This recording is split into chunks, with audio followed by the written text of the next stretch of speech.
খুলনার সার্জিক্যাল এলাকায় গুলিবিদ্ধ জাতীয় নাগরিক পার্টির নেতা মোতালেব শিকদার বর্তমানে শঙ্কামুক্ত।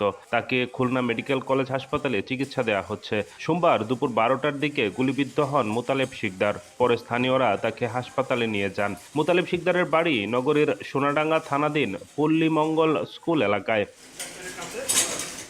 পুলিশ ও স্থানীয় সূত্রে জানা যায়, মোতালেব শিকদারকে দুর্বৃত্তরা গুলি করলে উপস্থিত জনতা তাকে উদ্ধার করে প্রথমে খুলনা মেডিকেল কলেজ হাসপাতালে নিয়ে যায়। পরে সেখান থেকে সিটি স্ক্যান করার জন্য শেখপাড়া সিটি ইমেজিং সেন্টারে নেওয়া হয়।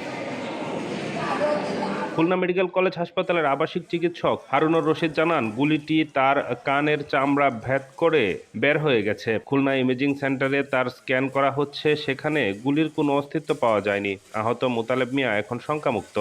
আপনারা দেখছেন যে এই ফ্যাসিবাদী শক্তি একের পর এক আক্রমণ করছে।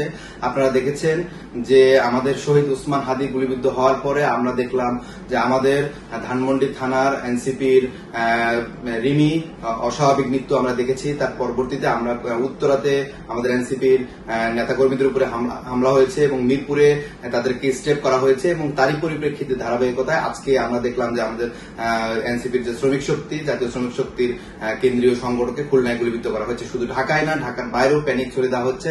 আপনারা সবাই সতর্ক থাকেন এবং আমরা বলতে চাই যে এই ফ্যাসিবাদী শক্তি বাংলাদেশে যতক্ষণ থাকবে ততক্ষণ পর্যন্ত একটা অস্থির পরিবেশ তৈরি করবে। আমরা খুব শীঘ্রই তাদেরকে ছাত্র জনতা সমন্বিতভাবে তাদেরকে প্রতিহত করব।